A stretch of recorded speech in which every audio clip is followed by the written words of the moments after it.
Good evening, everyone. Welcome to Kemp's lecture. Our title tonight is India on the Road to Fascism. It is part of our ongoing series, which is the legacy of British colonial era in Bengal.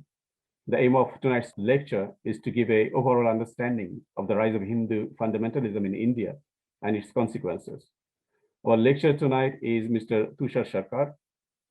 Mr. Tushar is originally from West Bengal with a Marxist background. He is a political activist in Britain. He is active in anti-imperialist struggle related to Vietnam and Palestine. Currently, he is investigating into the demise of USSR. We're happy to have Mr. Tushar with us this evening. Right, a few words about the format of the lecture. We normally start with a brief intro about the lecture, which lasts roughly around 5 minutes. And then we straight away go to the lecture itself. The lecture normally lasts around 30 to 45 minutes. And then the lecture is followed by comments and Q&A section, which lasts around 30 to 45 minutes. We have observed a few rules as well. Just to let you know, we ask our audience to keep the mic and mobile muted until told otherwise. We encourage discussion and debate, maintaining a professional approach. We also encourage attendees to take notes on the lecture for the comments and Q&A section. Now, without further ado, I'd like to ask Mr. Tushar Sarkar to deliver his lecture. Mr. Tushar, over to you. Thank you for the introduction.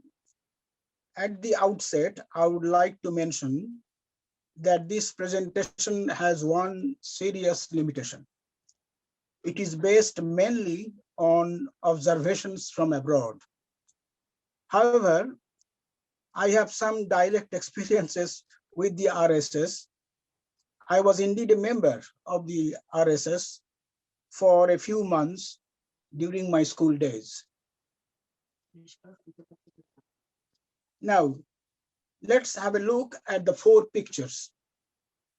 The next slide, please. Next slide, please. Yeah, thank you. Now here you can see 2 massive gatherings of the RSS, Rashtriya Swayamsevak Sangha. I don't know when these pictures were taken. I am told that RSS now has nearly 6 to 7 million members. On the right-hand side, you can see the drill, and the left-hand side is the exercise with bamboo sticks. The next slide, please. Now, these 2 shocking pictures have been seen by millions of people all over the world. This is going on a regular basis in India today. On the left-hand side is a Dalit being attacked and tortured. And on the right-hand side is a young Muslim man being lynched. This is a regular happening in India today. Next slide, please. It is now quite clear that a new socio-political situation has emerged in India. Popularly, it has been characterized as fascism or Hindu fascism based on what has been known as Hindutva. What is Hindutva? Hindutva means Hinduness, a very strange term, literally a mixture of Sanskrit and Farsi language. What an irony. The term Hindu does not appear in any old scripts. The religion, in fact, has no name. In the oldest script, Rig Veda, that existed about 600 BCE, India is described as Sapta Sindhava, the land of 7 rivers, which became Hakka Hindu in Farsi, probably in the 9th century. And the name Hindu has been in existence ever since. As a written word, It probably first appeared in the memoir of al-Biruni, the Persian Muslim scholar, in the 11th century. Swami Vivekananda, in the second half of the 19th century Bengal, led the movement of Hindu revivalism based on so-called superiority of Hinduism to any other religion in the world. Marxist intellectual and leader M.N. Roy, also from Bengal, called Hinduism as spiritual imperialism. Ultra-Hindu nationalists led by Sarkar first used the term Hindutva in 1923. Present-day BJP owes its direct ideological origin to Sarkar. Is this new phenomenon fascism? The issue is not for academic debate. It is a real and very dangerous threat to the entire people of South Asia. It has to be confronted and defeated. But how? First and foremost, we need to identify it objectively so that we can find a strategy to deal with it. Next slide, please.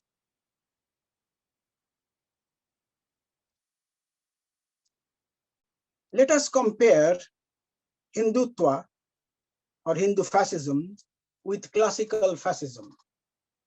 The term fascism may be applicable to the Indian phenomenon from the viewpoints of causes and characteristics comparable to those of classical fascism of Italy and Germany.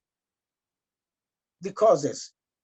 In Europe, fascism came about when capitalist institutions were threatened by the rising working class struggle. Similarly, in India, the ever weakening of the existing social institutions, that is caste system, the increasing militancy of rising Dalits and other lower caste struggles since the 80s and the 90s. In Europe, the working class leadership failed to rally the class against fascism. In India, lower caste rebellion is only in its initial stage and there is no effective leadership yet.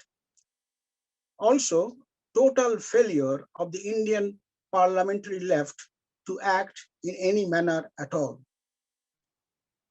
If we now look at some of the characteristics of European fascism and Hindu fascism, we see this.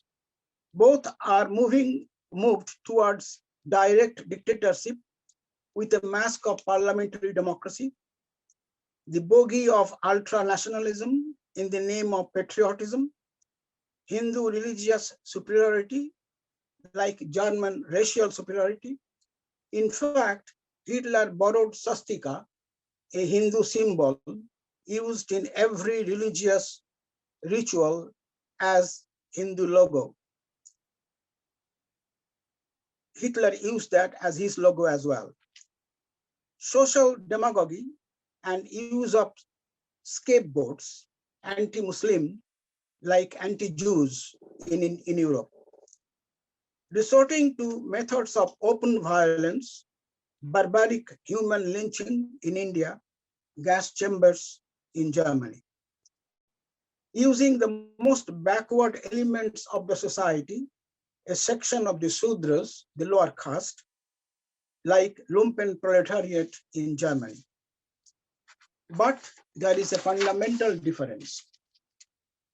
Unlike classical fascism and South African apartheid, which were predominantly political problems, Hindutva presents a socio-religious ideology backed by a several thousand years old social system known as Brahminic caste system, consisting of a hierarchy of 4 castes led by the Brahmins and a 5th section outside this caste termed notoriously and barbarically untouchables, now known as Dalits.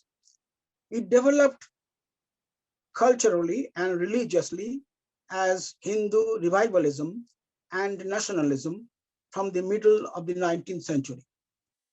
And it continued to become full-fledged Hindu nationalism from the early 20th century, often in disguise of Indian nationalism. Next slide, please.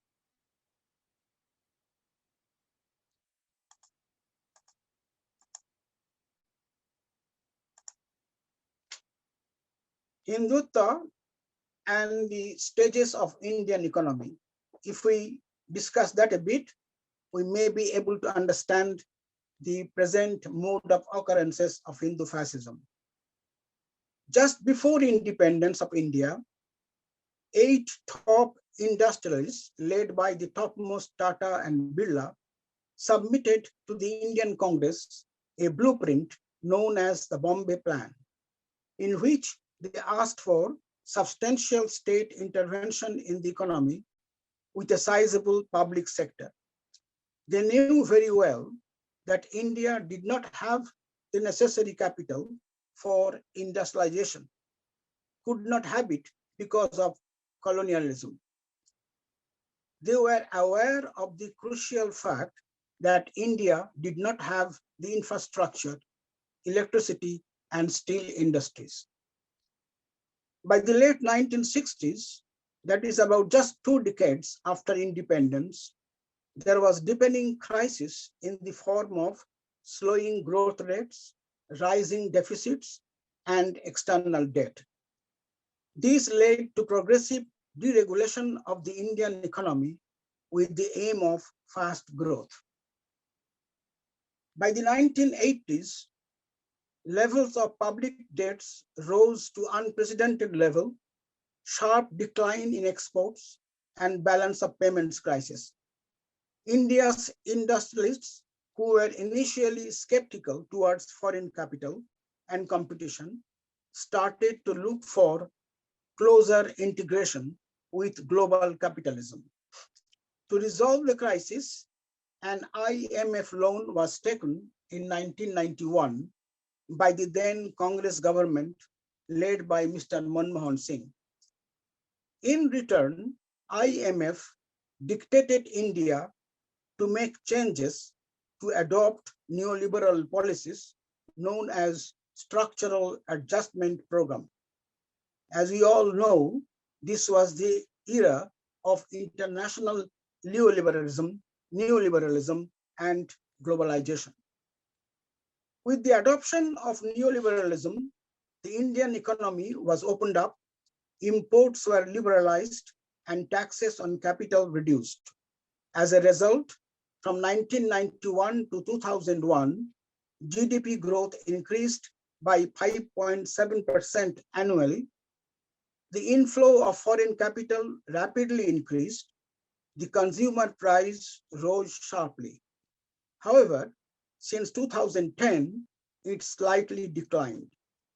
But the disturbing feature was that since 1997, the agriculture and manufacturing, which account for more than 4/5 of India's workforce, only grew by 2.3% and 4.5% respectively, compared to 11.5% increase in the financial services per year. Since the adoption of neoliberal reforms, the nature of exploitations changed, and a small section, about 2% of the population of society, have become relatively affluent, while the overwhelming majority have faced dispossession and joblessness.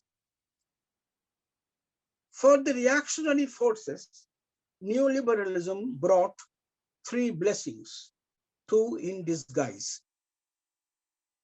Number 1, a new socioeconomic middle stratum, predominantly upper caste, highly educated in technical fields, and with sky-high aspirations to reach their counterparts in USA and United Kingdom.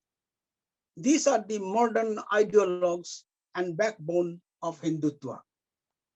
A vast pool of jobless and dispossessed people belonging to the lower caste who can be used as the vote bank using carrot and stick, paradoxically, to perpetuate their backwardness. 14% of the population, super exploited Muslims, can be used as convenient scapegoats. Next slide, please.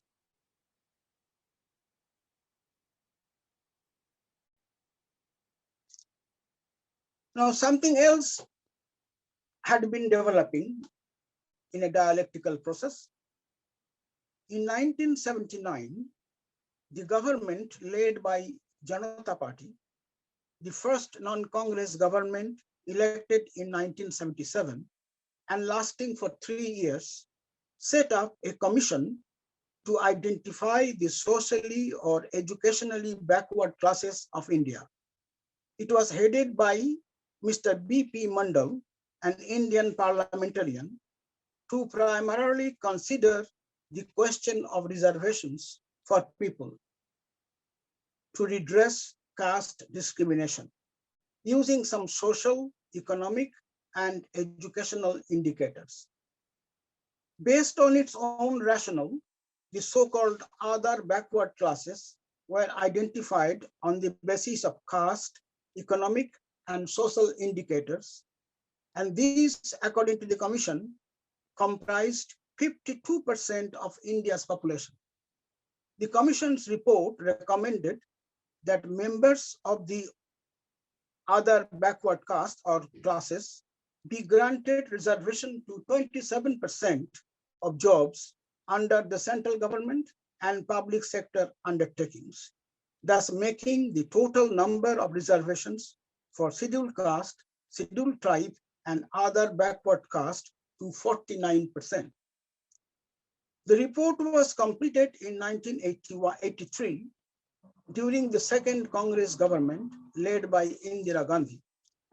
The declaration to implement the report came much later in 1990 under the second non-Congress government led by Janata Dal Party under the leadership of B.P. Singh, which had come to power in 1989.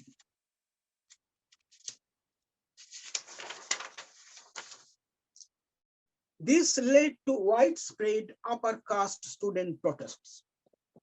It extended only to 5% of the jobs that existed in the public sector, but the opposition political parties, including Congress and BJP, and their very powerful youth wings, which were active in all universities and colleges, and groups of self-interest were able to instigate the upper caste youth to protest in large number in the nation's university campuses, resulting sometimes even self-immolations by students. Responding to the rising upper caste student struggle against job reservations, the Dalit intellectuals started to fight back. Previously, they had relied on the constitutional methods of struggle as suggested by their great leader, Ambedkar. A significant struggle originated attempting to challenge Brahminical forces in all spheres. It was the beginning of an all-India caste struggle for the first time in history that rocked the Hindutva school, aiming at weakening and destroying Brahminical Hinduism. By around 1990, Dalit struggles reached a peak and assumed a significant character. Upper caste forces realized that the Dalits had become a force to reckon with, and they began to change tactics.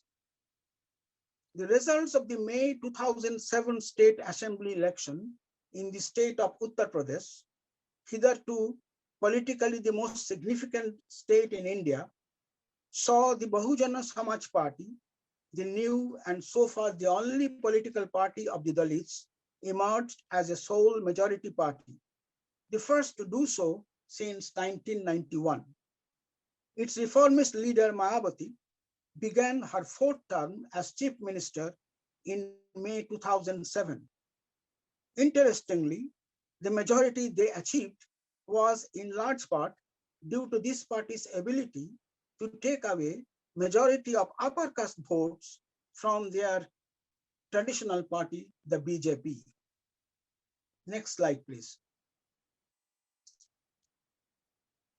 Now Hindutva starts new tactics. BJP now carefully changed its tactics. It started with the demolition of Babri Masjid in 1992. Ram Janmabhoomi movement, or the Ram's birthplace movement, Ratha Jatra, cow vigilance forces, beef ban, renaming cities, purification of Muslims, Pakistani terrorism, turning Muslim backwardness on its head, blaming them for keeping India backward. In 1990, BJP leader Lal Krishna Advani took a Ratha Jatra, a popular Hindu chariot festival, from a place called Somnath to Ajodha, the alleged birthplace of King Rama. In the 1996, the BJP recalibrated its tone on the Ram Janmabhoomi, or birthplace. The 1998 election manifesto reiterated the issue.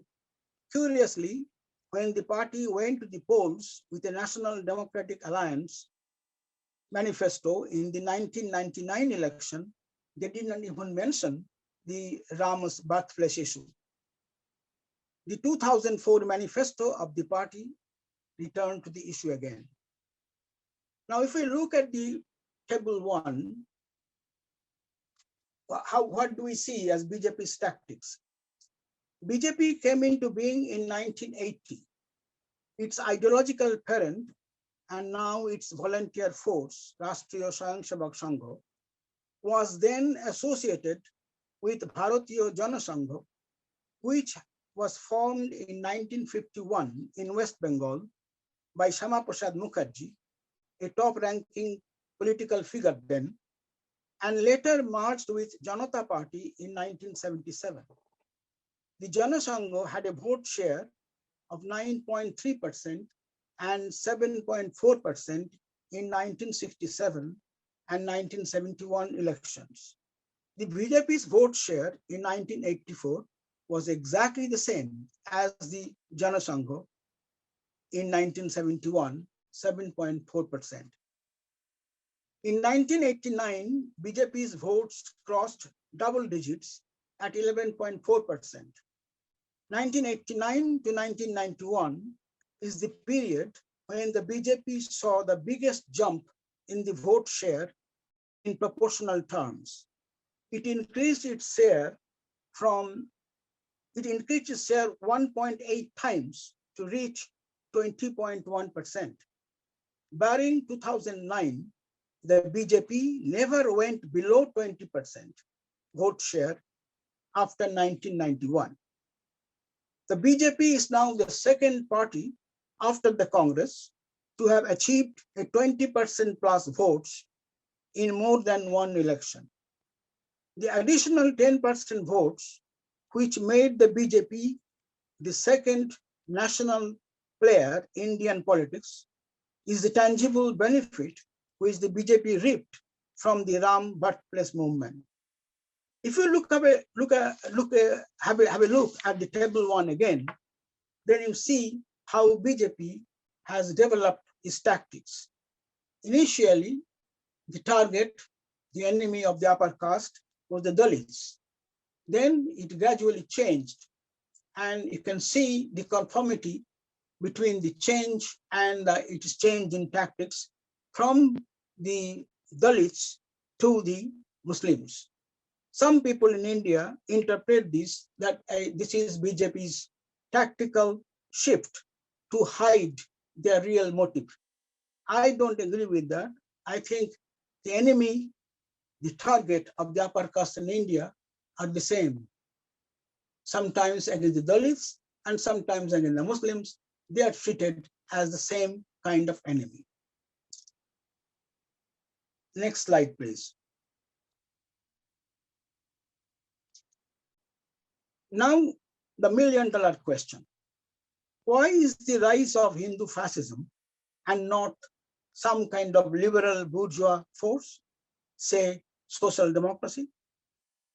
This very question exposes dogmatic thinking, so common among South Asian political intelligentsia, always in terms of European social development from feudalism to anti-feudal industrial development via democratic revolutions that swept Europe in the mid-19th century.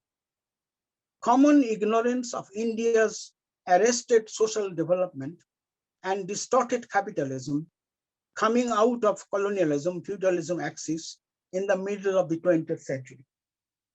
Let us have a look at India's socio-economic setup today. We start with the employment structure. In the two tables I have given, these two need close observation. They're very interesting. As you can see, that majority, as I mentioned earlier, the 4/5 of India's workforce is in the self-employment. 31.8% involved in agriculture. 52.2% is the total, this percentage is percentage of the working population. So 52.2% of the working population are self-employed. If you look at the core of the working class, the manufacturing working class, that's only 12.6%, of which only 4.3% is in regular employment and organized. The two most striking features of these statistics is, or rather three, that 31.8% of the workforce is involved in agriculture, and that is self-employment. Total self-employment is 52.2%, and 26.8% is involved in the service sector. Now, if we go to the next table, maybe we can see some correlation. Scheduled caste and Dalits make up 20% of India's population. Scheduled tribes make up 9% of the population. And the so-called other backward social groups is 41%. And socially advanced or advantaged group is 30%. So in the world's largest democracy, 30% tells 70% you are the other backward class. Now, if you compare or correlate these two tables, you may see some link, some meaning between the two. For example, 30% of the population is socially advantaged group, and 26.8% of the workforce is in the service sector. If you examine carefully, you might notice that most of these socially advantaged groups are actually involved in that service sector. And 70% of the population are mostly involved in the agriculture, manufacturing, and of which only 4.3% is actually organized.